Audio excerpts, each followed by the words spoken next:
第二场论坛将由纽约州立大学首尔分校计算机科学院的研究助理教授 Krejci 先生为我们开场，大家有掌声欢迎。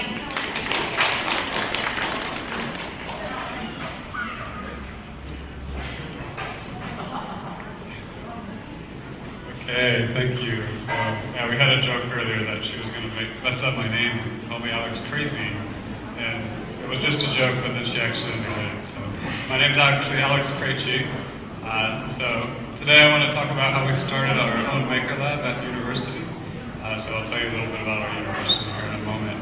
But I want to thank the Maker Faire Beijing for inviting me to give this talk here. Thank you guys for coming to listen. Okay, so here's the outline of what I want to tell you about.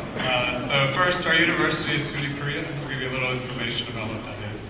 I'll tell you a little bit about myself. I don't think anyone knows me in this room. And then I'll tell you about our sensor lab, how we started it. So our lab is the Maker Lab, but we call it the SUNY Sensor Lab. So, hopefully for other people interested in starting their own lab at a school or university, hopefully we can offer some advice to you guys about what we went through. And then last part will be about that. Why to start lab? Okay, so SUNY Korea, this is our university. So many of you might know SUNY, Big State University of New York. So this is an affiliated campus, SUNY Stony Brook, which is in Long Island. But actually our students go to SUNY Korea, and then during their second year they'll go to Stony Brook University. And then they'll come back their third and fourth year to SUNY Korea. But they actually get Stony Brook degrees. That's kind of an interesting combo here where they study mostly in Korea, but they get a US degree. We opened about 3 years ago, so right now we just have the first batch of juniors coming in. And also on our campus we have Ghent University, which is from Belgium. We have Utah University and George Mason. And so with the 4 universities together, there's quite a few degrees. Our school focuses particularly on engineering. So we have a Department of Computer Science, Department of Mechanical Engineering and Technology and Society. So working at a school, I saw this as a good way to combine students from different fields into actually Maker Lab. So we have students who can do programming, we have students who can build things, and we have business students. So the Department of Technology and Society is sort of like a business technology degree. So the students from all those fields can converge together and actually make products, and then hopefully sell some. Okay, so a little bit about me. So I'm from Kansas City. If anyone likes baseball, you'll know Royals won the World Series, so go Royals. I actually have a PhD in physics, so my background is technology, science related. And 2 years ago I started working at SUNY Korea. So you can see our lab is quite young still. We started actually 9 months ago, and even 1 year ago I didn't even know the name Arduino, so we're quickly making progress. Okay. Okay, I like being outdoors, so if you guys know any good places around China to go outside, let me know. Okay, and why I started this Maker Lab is because I like to build things. So I've heard some of the talks talking about, okay, people like to create things. I like to create things, so I did a lot of science, but what I really enjoyed wasn't necessarily the experiments as much as building tools for the experiments. Here's some of the stuff I made while I was doing science research. But in the end, I like building things, and I wanted to give that opportunity to my students. So at our school, it's still new, but a lot of the students, they really wanted to make things. So we had a science club, but the students, they didn't want to do science, they wanted to do engineering and build things. And so I started this lab so they could do that. The second reason I started this lab is because as I teach physics to my students, I really noticed that a lot of them don't have a feeling for the physics. They see it in the textbook, and they see a bunch of equations. They don't really feel it in any way. They can't say like, oh, okay, there's actually someone pushing on me. This is force. Now I have momentum. That kind of stuff. So what we wanted to do in our lab, our initial sort of product that we're making is going to be used as we teach physics at SUNY Korea. So we're making some tools that will allow us to teach students physics in a more intuitive way where they can really feel it. Okay, so this is our lab that we created, and there's a few pictures you can see. And right now, we want it to be a student-run lab. So we have a sensor lab, it's a bunch of freshman students actually, we're very new school. We want it to be student-run. We started in February, and here's sort of our outline of what we want to do. So we want students to come into the lab with their own ideas and actually to build things, right? Right now, that's not how it is. Right now, I run it and I sort of give them the ideas. But hopefully in the future, they're coming up with their own ideas, right? We want them to be able to create the things that they dream of. And also, we want to be financially stable, but we're brand new, so we basically have no money. But it still works somehow. And we want to be really successful, but so far we've mostly failed. And I'll show you some of our failures, and hopefully enlighten you on things that can lead to our success. So, we came into this not knowing anything about 3D printing, not knowing anything about Arduino. So, we came up with a bunch of ideas, we tried them out, most of them failed. So here's one idea where we wanted to build a 3D printed ball we could screw together, and then we could put sensors inside. So we tried this, and here's our 3D printed ball. This is how it came out. And our second version is something like this, which eventually became our coin cup because it didn't work out. Another thing we wanted to do for our physics lab is build a 3D printed version of this apparatus. And we had the idea that you could print this equipment you use in physics lab, and that anyone could do it. It'd be very cheap if you could do that. And so we tried to do it with this, low-end consumer 3D printer. And what we found is that this is what happens when we try to print it. It just comes into pieces. And we really need sort of a more professional 3D printer to get it working, unfortunately. And then another idea we had was to do a simple position and velocity data curves, do a derivative, and show students actually like holding an object, have it oscillate, and show them, oh, look, here's the relationship between position and velocity. And so we had a ping sensor, ultrasound sensor do this. We had it measured. We're like, oh, okay, now we do the derivative of this curve on top here, and our velocity curve's a big mess, right? It didn't work at all. But this is one of our students drawing after trying to do some filtering here. But after doing all this, we have come to some success. So if you go upstairs, you'll see we have our product called the ATL ball, Anytime Learning Ball. So this is one of our students presenting that ball. And so far we've actually made it. We've made this ball. It's functional 50%. That's sort of what we want. And it's all more or less done by the students. So I don't do any of the work. None of the professors are actually doing the work. The students are actually building. We're just giving them the ideas right now. So it's pretty good for a group of freshmen. Okay, so here's some of our experience for what does work as we started the Maker Lab. And the first thing that we needed was good students. So I asked myself, how can I get good students if I don't have any money to give them? What's going to attract them to the lab? Okay. And part of that is just recruiting. So how to recruit students. We had a very simple philosophy. We want students who really want to be there. If the student doesn't want to be there, well, they shouldn't be there. I shouldn't be trying to force them to get anything done. And the students that want to be there are those students who are going to come to be an asset to actually be there. And so we open our door to anyone, more or less, as long as there's space. Okay, so the student can come in and I'll give them something to work on, something to get started. And some of them will stick around for 1 or 2 years, like these students have. But then other students will leave, like after a few weeks. They won't really do anything. And so what we're left with is just those students who really want to be there. The second thing that really makes our lab work is it's not just a place where they work on their things they're building, but it's really a community. And so the students, they more or less live there, right? They do their homework there. Some of them sleep there. I don't know what else they do there. But we go out hiking a lot. We go out and do other activities too. So we build a community. And so I asked all the students, what's the best part of the Sensor Lab for you? And there's a few quotes from them, and you can see it's all about not what they're making necessarily. They do like that, but they just love having this community. So this student he's Korean descendant, so we're in Korea, but he's actually from Mexico, so he grew up in Mexico. And for him, he doesn't have a family in Korea. He has some family, but not really nearby. And so for him, this is like his family, basically.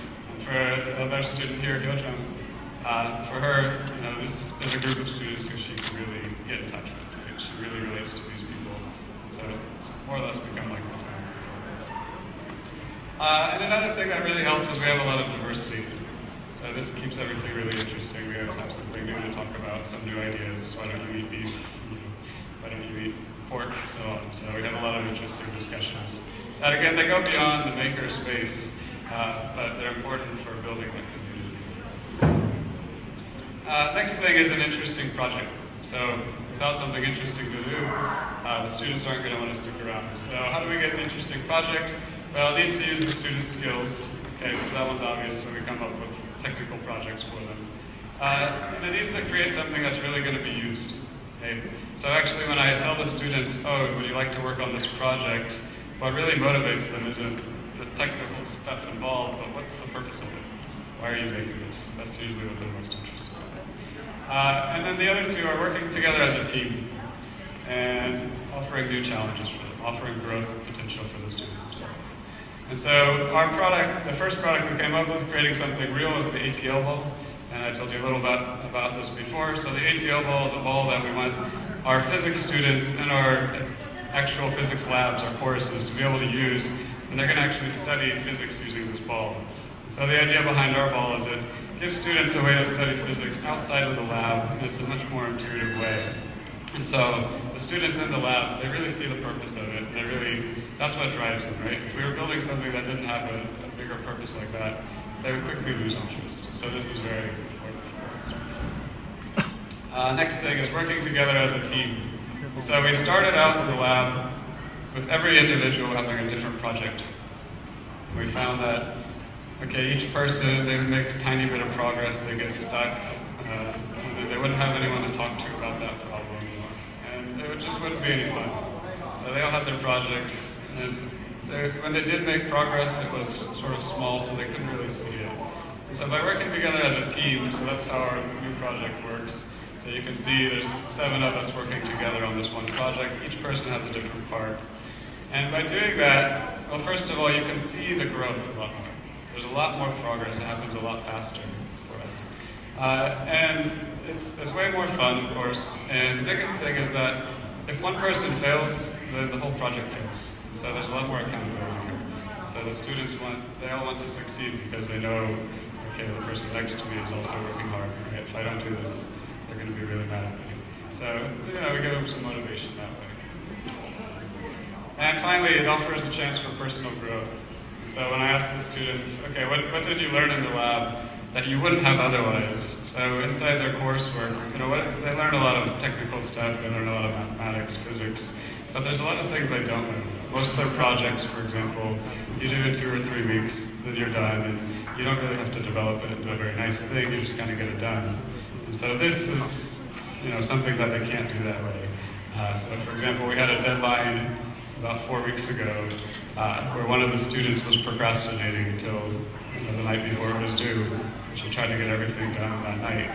She saw right away, okay, I can't do this, right? This is way too much work. It's not going to work. And so what happened is all of us came together, and we all ended up finishing it together. But that student now, I hope, won't do it like that again. Okay, so the last 2 things here are local support, and I'll talk about the community support too. So without the local support, we definitely couldn't do this. So our university has supported us a lot.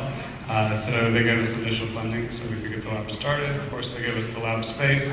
And also the university is a great place to do it because we have local experts. So I do physics, I know a lot of how the sensors work, but we need some CS people, we need some electrical engineers, so those are around too. So when we have more complex challenges, there are people the students can talk to. So for the first few months, the students in the lab thought Google had the answer to everything, actually. So, they'd have a problem, they'd Google for 2 hours, and they're like, oh, there's no answer, what am I going to do now? So I had to say, oh, this person knows this person knows this, why don't you talk to them? And so they learned a lot that way, too. Also, being in Korea, there's a lot of opportunities, and perhaps there are in China, too, so I hope so. So we were funded by a grant for a while, and they have a lot of free 3D printing services, a lot of free classes that our students can go to, which really helps tremendously. And of course, the final thing is the community. So we have Arduino, we have NIPA as a Korean community. Yeah, so we hope the Arduino companies can come together again. That's given us a little bit of a headache. So we're hoping for something good to happen there soon. And SparkFund is a big supplier of stuff we buy, so we appreciate them a lot too. And there's many others on here that we couldn't do. Okay, so thank you once again for listening. So I'll take any questions that we may have.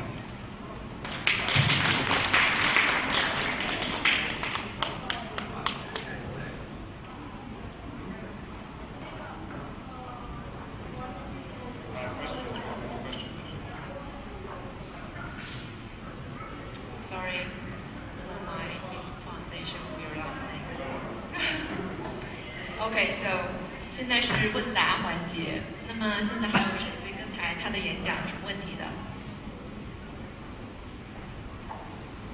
？Anyone? OK， 那位同学。可以用汉语说吗？就是我想问一下，就是你们的就是在一个学校里边这样的一个实验室，有没有你们自己创造的出来一些产品，那个获得了一些收益呢？除了学校和政府的支持以外。